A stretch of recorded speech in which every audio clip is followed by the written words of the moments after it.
V zgoščenkah hodili so jih poslušati, prinaša 35 zvočnih posnetkov, med katerimi so večinoma pesmi, izbrali pa smo jih Robert Vrčon kot etnomuzikolog, Peter Vendramin je skrbel za tehnično plat, sama pa sem imela nekako na skrbi vsebino, torej pripravo zgoščenke z folklorističnega in etnološkega stališča. Naj ob tem pripomnim, da se tudi ta zgoščenka povezuje z monografijo. Lani je bila v tem času na tem mestu predstavljena monografija Na poti v Kamnik in ta navezava je tako vsebinska kot konceptualna. Zgoščenka prinaša veliko doslej neznanih zvočnih posnetkov. Gre tako za novejše zvočne posnetke, ki se delno navezujejo tudi na samo mesto Kamnik in pa na starejše izročilo, ki je bilo na tem območju, predvsem na območju Grintovcev in Tuhinjske doline, posneto pred 50 leti. Naslov Hodili so jih poslušati ima več pomenov. Po eni strani gre za simbolno raven, neposredno pa je vzet iz pripovedi o tem, kako so pastirji iz Velike planine hodili poslušati petje ajdovskih deklic, tako da nam nakazuje nek zelo oddaljeni spomin na pomen petja. Po drugi strani ta naslov opozarja na to, da je petje pravzaprav nek pomemben izraz komunikacije.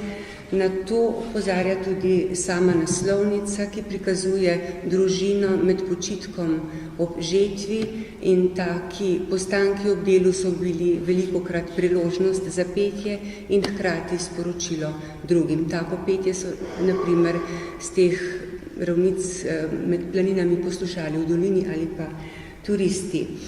Hkrati pa je ta naslov tudi neko sporočilo o tem, kako so za pesmijo hodili v tem območju sodelavci Glasbeno-narodopisnega inštituta, po teh poteh pa so jih vodili planinci, ki so odkrivali, tako mimogrede odkrivali izročilo teh prebivalcev pod planinami.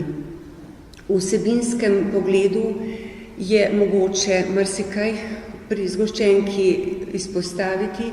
Po eni strani gre za to, da se je s pesmijo tukaj zelo dobro dalo pokazati notranjo raznolikost kamniškega območja, predvsem to razdaljo med življenjem v kamniških planinah in pa med kulturo te doline, predvsem Tuhinjske doline in Kamnika, kjer je tekla pomembna prometna pot. Pesmi, ki smo jih v začetku slišali, so na to spominjale s tistimi sporočili, šlo je za pripovedne pesmi, ki so nekoč pomenile novice.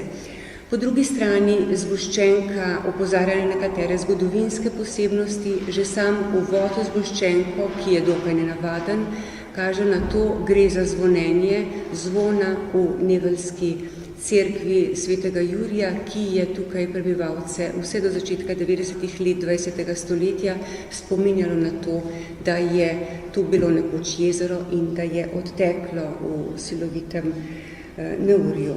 Potem so tukaj recimo spomini na kritičnost v času protestantizma, odsevi, rekatolizacije in tako naprej.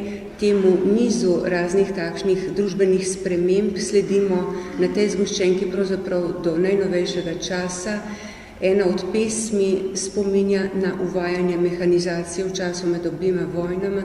To je pesem o dekletu, ki se je smrtno ponesrečilo ob vlaganju snopov v mlatilnico. Zelo pomembna značilnost te zgoščenke je poudarjanje nasprotja med mestom, med Kamnikom in pa okolico.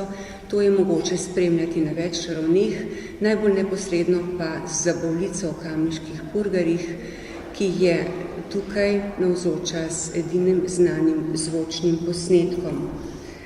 Seveda se, tako kot je sicer navada v zgoščenki, skozi pesmi kažejo nekatere šege, potem nekatere profesionalne značilnosti. Tukaj je spomin na rudarjenje v dolini Črne in pa s tem pridemo do najnovejšega časa in do sodobnih odsevov oziroma razmerij do izročila in kot pri predhodni zgoščenki tudi tukaj vse pesmi spremno besedilo, ki je s prevodom v angleščino dostopno tudi neslovenskim poslušalcem.